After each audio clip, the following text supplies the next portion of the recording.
आप सभी लोगों का स्वागत है फिर से एक और बार रिदवान क्रिक जोन में। आशा करता हूँ सभी लोग सही सलामत होंगे। तो चलिए शुरू करते हैं आज का वीडियो, जहां पे अगर देखें तो आज दो धमाकेदार मुकाबले देखने को मिले हैं। और जहां पे देखें तो आज जो शानदार रविवार होने की जो बातें थी, जो मुकाबले थे आज शानदार रविवार होने को, वही मुकाबले आज दोनों ही मुकाबले में जबरदस्त रोमांच तो था बिल्कुल। लेकिन पहले अगर दोपहर के मुकाबले की बात करें तो चेन्नई सुपर किंग्स और वही राजस्थान रॉयल्स के बीच मुकाबला था, जहां पे चेन्नई सुपर किंग्स लीग का आखिरी मुकाबला अपने घर पे खेलते हुए दिख रही थे चपॉक में। और वहां पे जरूरत जरूरत था, मस्ट विन सिचुएशन था। अगर आप देखें तो चेन्नई सुपर किंग्स के लिए, क्योंकि आप लगातार दो मुकाबले जीते हैं तो आप 16 अंकों पे पहुंचते हैं और वहां पे आपके लिए पूरी तरीके से डायरेक्ट क्वालिफिकेशन का सिनारियो बन जाता है। और वही थोड़ा बहुत दबाव में ये इस मैच में उतरे, क्योंकि पिछला मुकाबला उतना खास गया नहीं था, आखिर में जाकर मैच हारा था। गेंदबाज क्योंकि वो आपके प्रमुख गेंदबाज नहीं थे, तो थोड़ा बहुत ही चेंजेस करना पड़ेगा, करना पड़ा। वहां पे सैंडनर की जगह पे महेश थिक्शाना का इंक्लूजन रहा, जहाँ पे कप्तान टॉस जीतकर पहले बल्लेबाजी का फैसला किया राजस्थान रॉयल्स ने, क्योंकि धूप थी, गर्मी थी और ड्राई सा पिच था। उनको लगा था शायद बाद में थोड़ा बहुत और स्लो पिच खेलेगा, लेकिन वहां पे जो शुरुआत रहा चेन्नई सुपर किंग्स का गेंदबाजी का यूनिट आज जो सशक्त दिखा, उसी गेंदबाज जो पिछले मुकाबले में ढेर सारे रन्स खा रहे थे, लेकिन आज इस मुकाबले में वही जबरदस्त रोमांचक भरा गेंदबाजी किया। खासतौर पे वो लाइन लेंथ और वही slower delivery, short of line delivery का इस्तेमाल किया। स्पिनर्सों ने अच्छा खासा गेंदबाजी की और पूरी तरीके से जकड़ कर रखा था। आज पिच भी थोड़ा बहुत मुश्किल था रन्स बनाना, लेकिन वहां पे पूरी तरीके से पावर प्ले में रन्स बनाने ही नहीं दिया। वहां पे महेश टिक्षाना ने स्पिनर्स पावर प्ले में गेंदबाजी करवाई। तुषार देशपांडे का अच्छा खासा शुरुआत था।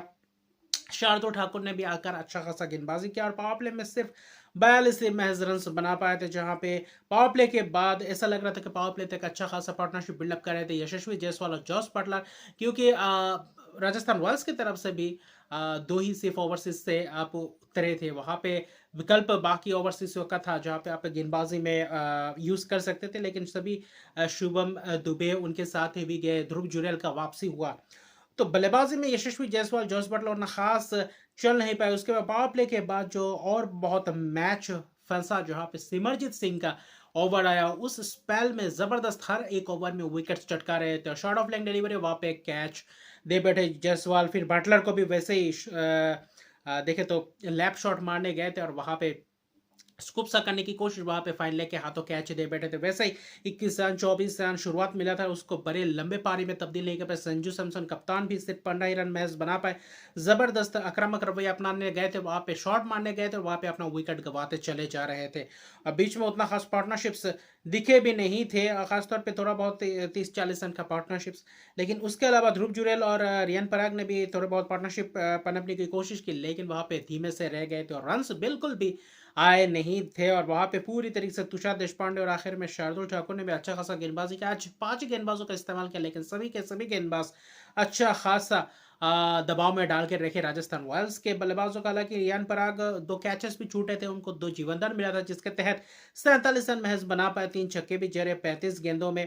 तो ध्रुव जुरेल ने भी बीच में आकर 18 गेंदों में 28 रन की पारी खेली, उसके तहत ही 141 तक पहुंचा पाई इस टारगेट को, जहां पे सिमरजीत सिंह का 3 विकेट, जबरदस्त स्पेल, 4 ओवर में 26 रन देकर जबरदस्त तेज तरह गेंदबाज, लेंथ में जबरदस्त बाउंस मिलता है, अच्छा खासा गेंदबाजी करते, शॉर्ट ऑफ लाइन डिलीवरी किया था। ज्यादा से ज्यादा शॉर्ट ऑफ लाइन डिलीवरी में विकेट से चटका है जो दाद देना पड़ेगा। 142 रन का लक्ष्य, ऐसा लग रहा था कि चेपॉक में थोड़ा बहुत ट्रिकी सा कंडीशन ना बन जाए। वहां पे केशव महाराज को यूज करने के लिए आपके पास विकल्प है, लेकिन आपने वो विकल्प यूज नहीं किया और कप्तानी थोड़ा बहुत आज साधारण सा था। अगर आप देखें तो वही दूसरी तरफ देखें तो संजू सैमसन से वही शुरुआत में सचिन रविंद्र, ऋतुराज गायकवाड़ सलामी बल्लेबाजी करने और शुरुआत में ही अच्छा खासा ताबड़तोड़ अंदाज में आक्रामक रवैया अपनाया। पावर प्ले में 56 रन बनाए, जहां पे देखें तो सिर्फ एक ही विकेट गवाए थे। सचिन रविंद्र का चलता किया अश्विन ने कॉटन बॉल, जहाँ पे थोड़े बहुत फंसते हुए दिखाई दे, वरना 18 गेंद में 27 रन की जबरदस्त पारी दिखी, 2 छक्के भी जरे थे।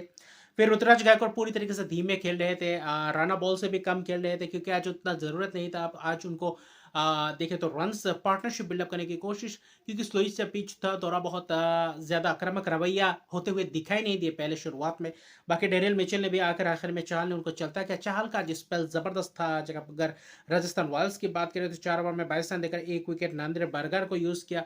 इम्पैक्ट प्लेयर के तौर पे 1 विकेट चटकाए, लेकिन 2 विकेट अश्विन ने भी चटकाए और इसी के साथ 50 विकेट चेपॉक के मैदान में ले चुके हैं आईपीएल करियर में, तो ये भी एक अच्छा खासा माइलस्टोन है। बाकी देखें तो गेंदबाज उतना खास तेज तरह गेंदबाज वो कारनामा नहीं कर पाए जो कारनामा अमूमन करते हैं, और इसके तहत देखें तो भले ही 5 विकेट्स गए चेन्नई सुपर किंग्स के, आखिर में आसानी से ये मुकाबला जीते, 145 रन बना गए और 10 गेंद शेष रहते ये मुकाबला जीत गए 5 विकेट से, जिसमें से ऋतुराज गायकवाड़ ने 42 रन की पारी के लिए 41 गेंदों में 100 के स्ट्राइक रेट से। डेरियल मिचेल अच्छा खासा पारी खेल रहे थे। शिवम दुबे ने आकर बीच में थोड़ा बहुत छक्के चौके लगाए थे, जिसके कारण थोड़ा बहुत और पास पहुंचा था स्कोर, और वहां पे समीर रिजवी, रविंद्र जडेजा का एक विकेट जहाँ पे ऑब्स्ट्रक्टिंग द फील्ड का रनआउट था, वहां पे क्या वो आउट थे या ना थे, मुझे लग रहा था शायद वो आउट ही थे, और रविंद्र जडेजा शायद उन्होंने अपना देख कर गेंदबाज विकेट कीपर जहाँ पे थ्रो कर रहा था उसको देखकर ही शायद मुझे लग रहा उसी लाइन को चेंज किया और इसलिए स्ट्रक द फील्ड दिया गया। हालांकि कप्तान ने कप्तानी पारी खेली, मैं कहूंगा 41 गेंदों में 42 रन की नाबाद पारी,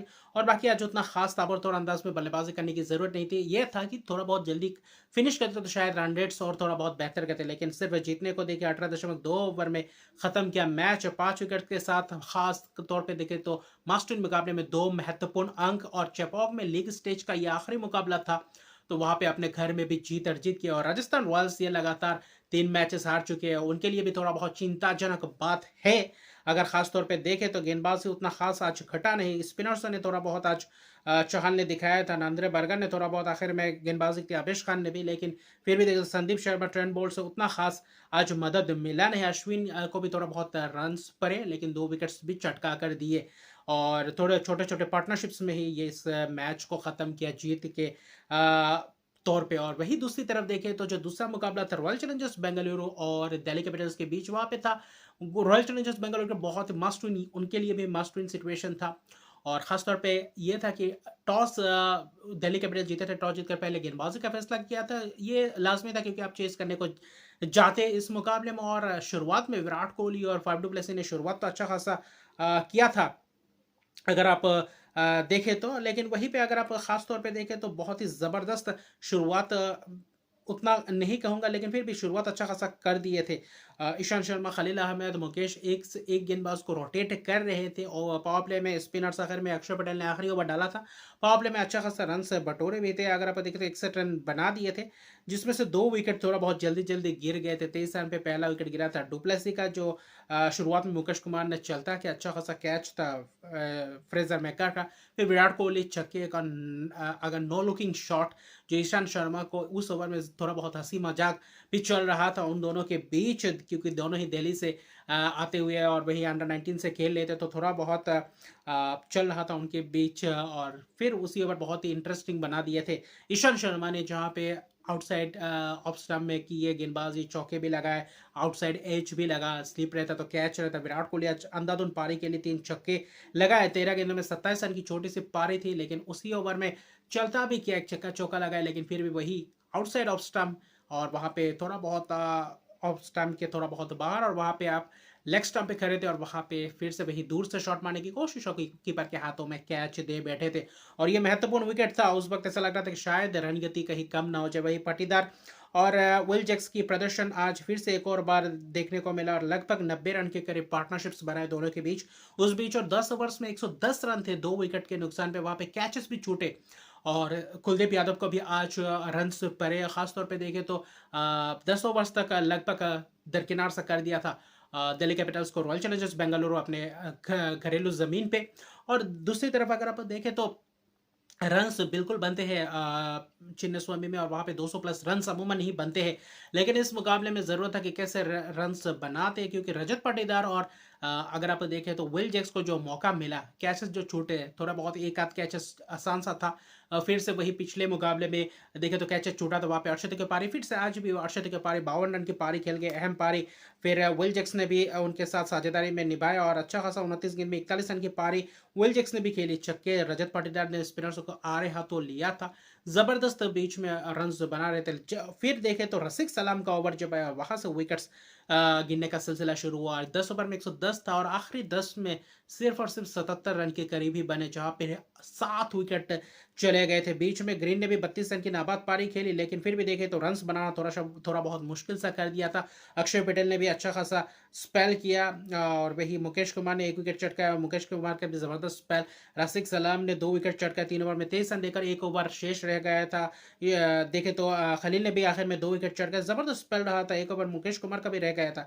मुझे लग रहा था कुलदीप यादव 52 रन दिए थे 4 ओवर में। मुझे लग रहा है वो जो 17वां ओवर था वहां पे 22 रन आए थे। उसके अलावा रन करीब 100 150 160 के करीब ही रोक सकते थे अगर वो पाटीदार और विल जैक्स का कैच वो वहां पे अगर मिस ना करते, वो छूटता नहीं तो मौका नहीं मिलता और उतना खास रन्स भी नहीं बनता। थोड़ा बहुत स्लोइश पिच, थोड़ा बहुत वेरिएशंस करने के लिए अगर आप देखें तो ये पिच मददगार साबित था। बैक ऑफ लाइन डिलीवरी कर रहे थे, वहाँ पे विकेट्स भी मिल रहे थे ज़बरदस्त। और कुल मिलाकर देखें तो अच्छा खासा प्रदर्शन रॉयल चैलेंजर बेंगलुरु का 0 पे स्वप्निल सिंह कार्तिक को चलता किया और आखिर में उतने रन्स बने नहीं जितने बनने चाहिए थे। पहले 10 ओवर में जितने रन्स था, पाटीदार और विल जैक्स का उस पारी ने पूरी तरीके से रॉयल चैलेंजर बेंगलुरु वापसी करवाई। 187 रन बनाए 20 ओवर के अंत तक, जहाँ पे जबरदस्त थोड़े बहुत गेंदबाजी दिखा 10 ओवर्स के बाद।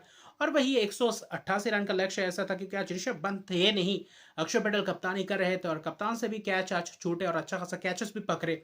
लेकिन वही देखे तो वार्नर को इंपैक्ट प्लेयर के तौर पर लाए और कुमार कुशाकरा को आप प्लेइंग 11 में खिलाते। मुझे लग रहा था आज पृथ्वी शॉ अपना जगह बना सकते थे, तो आप गुलबद्दीन नईब को भी यूज कर सकते थे, लेकिन आप थोड़ा बहुत वहां पे चूक कर गए। वहां पे जेक फ्रेजर मैगर को वार्नर स्वप्निल सिंह से शुरुआत की और वहां पे जबरदस्त अंदाज में छक्का लगाया फ्रेजर मैगर ने। वार्नर भी छक्का लगाने की कोशिश में और लगभग देखे तो लॉन्ग ऑन मिड विकेट के दरमियान कैच दे बैठे और वहां पे पहले ही रन पे देखे तो एक ही सिर्फ रन बना पाए। अभिषेक पोरेल आया, वो भी छोटे गेंद पे यश दयाल ने उनको चलता किया और शॉर्ट ऑफ लेंथ में डिलीवरी किए थे, वहां पे फंसते हुए दिखाई दिए थे। और कुल मिलाकर देखे तो 30 रन पे 4 विकेट गवा गए थे। वहां पे नॉन स्ट्राइकर एंड पे भी जेक फ्रेजर मेकर के 21 रन बनाए हुए थे। अच्छा खासा अंधाधुन पारी खेले थे 8 गेंदों में और वहां पे जो थोड़ा बहुत हाथ लगा जाके रन आउट हुआ और वही मुझे लगा टर्निंग पॉइंट था, जिसमें से आप कुमार कुशाग्रा को भी भेज नहीं सकते थे इतना जल्दी। अक्षर पटेल भी था, स्टब्स भी था, आप उनके बाद आप भेज सकते थे। युवा बल्लेबाज थे, तब 3 विकेट जाने के बाद मुझे लग रहा था कि शायद आपके पास अक्षर पटेल कप्तान आना चाहिए था। शही होप ने भी बीच में रन्स बनाए, लेकिन 4 विकेट 30 रन में गंवाने के बाद क्योंकि बैटिंग डेप्थ उतना नहीं था और वहां पे कप्तान और शही होप ने थोड़ा बहुत साझेदारी पारी को संभाला। आखिर में अर्शदीप के पारी अर्शदीप के पार्टनरशिप बिल्डअप की और फिर वही एक और बार गुच्छों में विकेट्स गिरे। ट्विस्टन स्टब्स रन आउट और 2 रन आउट सबके महत्वपूर्ण खिलाड़ी जो स्टब्स और खासतौर पे जेक फ्रेजर मैगर का होने के बाद आप लगभग मुकाबले से पिछड़ गए थे। लेकिन कप्तान का पारी, आज कप्तानी पारी अक्षर पटेल से दाद देना पड़ेगा, जहां पे अकेले सिर्फ जूझते रहे। शाही होप भी आखिर में नोकी फर्गुसन ने बैक ऑफ लेग डिलीवरी किया था, फुल टॉस लेग, वहां पे कैच दे बैठे थे छक्का मारने की कोशिश में। 29 रन की पारी के लिए थी, उसके अलावा बाकी कोई भी बल्लेबाज खड़े नहीं उतर पाया। अक्षर पटेल ने अर्शदीप के पारी के लिए 39 गेंदों में 57 रन की पारी, 3 छक्के 5 चौके। उनके आउट होने के बाद उम्मीदें भी खत्म हो गई और जो दिल्ली कैपिटल्स के पास मौका था कि 16 अंकों तक पहुंच सकते थे डायरेक्टली, उनके लिए भी पूरी तरीके से रास्ता सब बंद हो गया और आखिर में सिर्फ विकेट्स गुच्छों में गिरते गए। यश दयाल ने भी 3 विकेट चटकाया, 3.1 ओवर में 20 रन देकर 3 विकेट, जबरदस्त स्पेल। लोकी फर्गुसन ने भी 2 विकेट चटकाया, अच्छा खासा स्पेल रहा। कैमेरन ग्रीन ने भी 4 ओवर में 19 रन देकर 1 विकेट, तो अच्छा किफायती स्पेल्स देखने को मिले। और वही कुल मिलाकर देखे तो 7 गेंदबाजों का इस्तेमाल किया और वहां पे फंसते हुए दिखाई दिए दिल्ली कैपिटल्स और निराश रहेंगे क्योंकि 140 ही सिर्फ मैच बना पाए, ऑल आउट हो गए 19.1 ओवर में, जहां पे 47 रन से यह मुकाबला हारा और एक बहुत ही बड़ी जीत है रॉयल चैलेंजर बेंगलुरु की, अहम जीत। अभी बाकी अगला मुकाबला है चेन्नई सुपर किंग्स के खिलाफ, अगर वहां पे जीतते और रन रेट थोड़ा बेहतर करते तो शायद प्लेऑफ के रेस में भी बना रहेगा। लेकिन बाकी परम्यूटेशंस और कॉम्बिनेशंस बहुत सारे मैचेस में है क्योंकि आने वाले मैचेस और भी जबरदस्त रोचक बना रहेगा और यह मुकाबला जबरदस्त जीत रॉयल चैलेंजर्स बेंगलुरु और दिल्ली कैपिटल्स निराशाजनक प्रदर्शन बल्लेबाजी में अगर वहां पे हबड़ा तबड़ी नहीं करते तो 188 रन आप चेजेबल टारगेट था। अगर इस मैदान में रहते, इस क्रीज पे बने रहते, तो वहां पे जो 4 विकेट गवा गए थे वहां से और ट्रिस्टन स्टब्स का जो रन आउट और उसी ने पूरी तरीके से मैच को लगभग खत्म से कर दिया था। वरना अगर ट्रिस्टन स्टब्स थोड़ा 2-3-4 ओवर रहते तो शायद मुकाबला पूरी तरीके से दिल्ली अपने कब्जे में कर सकती थी। और वही प्रदर्शन जबरदस्त जीत, लगातार 5 जीत रॉयल चैलेंजर्स बेंगलोर इस सीज़न जीता है, तो ये क्या जीत का सिलसिला बरकरार रख पाएँगे? चिन्नास्वामी में जो अपना आखिरी होम मैच खेलेंगे और लीग का भी आखिरी मैच रहेगा रॉयल चैलेंजर्स बेंगलोर का। तो मिलते हैं क्या होता है उस मैच में, और अभी जो आने वाले जो इस हफ्ते बहुत ही रोचक भरा अ, ये हफ्ता रहेगा जहाँ पे प्लेऑफ्स की रेस में अभी भी 3 टीमें बाकी है, क्योंकि अभी भी 3 टीमों को क्वालिफाई करना है प्लेऑफ के लिए। तो बाकी मिलते हैं अगले वीडियो में, अभी के लिए इतने। अगर अभी तक मेरे चैनल को सब्सक्राइब नहीं किया तो मेरे चैनल को सब्सक्राइब कर दीजिए, लाइक शेयर कमेंट जरूर कीजिए। तब तक के लिए गुड बाय।